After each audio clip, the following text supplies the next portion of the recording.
सम्मान भरे करतल ध्वनि के साथ देवियों सज्जनों, माननीय प्रधानमंत्री महोदय का बहुत बहुत अभिनंदन, बहुत बहुत स्वागत है मथुरा के इस धरा पर, ब्रज की इस भूमि पर। मथुरा जैसा ये पवित्र स्थान तो भक्ति आंदोलन की इन विभिन्न धाराओं का संगम स्थान रहा है। मलुकदास, चैतन्य महाप्रभु, महाप्रभु वल्लभाचार्य, स्वामी हरिदास, स्वामी हित हरिवंश प्रभु जी जैसे कितने ही संत यहां आए। उन्होंने भारतीय समाज में नई चेतना फूकी, नए प्राण फूके। ये भक्ति यज्ञ आज भी भगवान श्री कृष्ण के आशीर्वाद से निरंतर जारी है। मेरे परिवारजनों, व्रत के बारे में हमारे संतों ने कहा है, वृंदावन सो वन नहीं, नंद गांव सा गांव, बंसी वट सो वट नहीं, कृष्ण नाम सो गांव। अर्थात वृंदावन जैसा पवित्र वन कहीं और नहीं है, नंदगांव जैसा पवित्र गांव नहीं है, यहां के बंशी वट जैसा वट नहीं है, और कृष्ण के नाम जैसा कल्याणकारी नाम नहीं है। ये व्रज क्षेत्र भक्ति और प्रेम की भूमि तो है ही, ये हमारे साहित्य, संगीत, संस्कृति और सभ्यता का भी केंद्र रहा है। इस क्षेत्र ने मुश्किल से मुश्किल समय में भी देश को संभाले रखा, लेकिन जब देश आजाद हुआ तो जो महत्व इस पवित्र तीर्थ को मिलना चाहिए था, दुर्भाग्य से वो नहीं हुआ।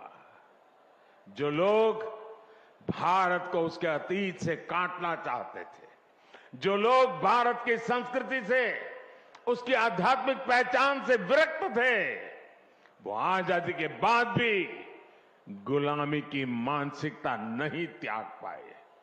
उन्होंने ब्रज भूमि को भी विकास से वंचित रखा। भाइयों और बहनों, आज आजादी के अमृत काल में पहली बार देश गुलामी की उस मानसिकता से बाहर आया है। हमने लाल किले से पंच प्राणों का संकल्प लिया है। हम अपनी विरासत पर गर्व की भावना के साथ आगे बढ़ रहे हैं। आज काशी में विश्वनाथ धाम भव्य रूप में हमारे सामने है।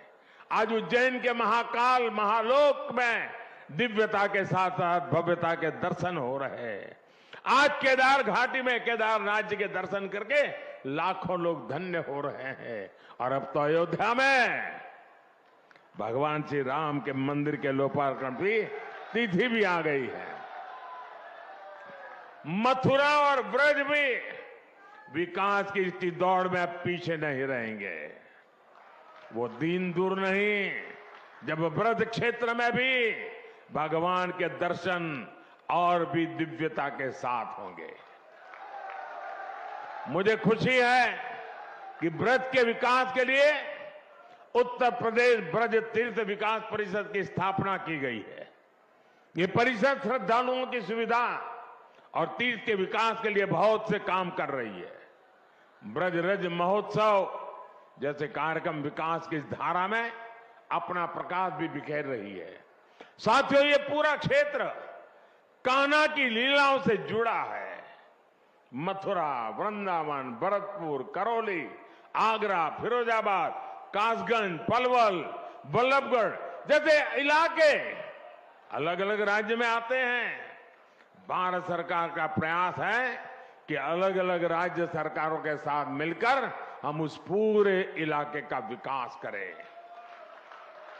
साथियों, ब्रज क्षेत्र में देश में हो रहे हैं बदलाव, ये विकास केवल व्यवस्था का बदलाव नहीं, ये हमारे राष्ट्र के बदलते स्वरूप का, उसकी पुनर्जागृत होती चेतना का प्रतीक है। और महाभारत प्रमाण है कि जहां भारत का पुनरुत्थान होता है, वहां उसके पीछे श्री कृष्ण का आशीर्वाद जरूर होता है। उसी आशीर्वाद की ताकत से हम अपने संकल्पों को पूरा करेंगे और विकसित भारत का निर्माण भी करेंगे। एक बार फिर आप सभी को संत मीराबाई जी की 525वीं जयंती पर मैं बहुत बहुत शुभकामनाएं देता हूं, बहुत बहुत धन्यवाद देता हूं। राधे राधे।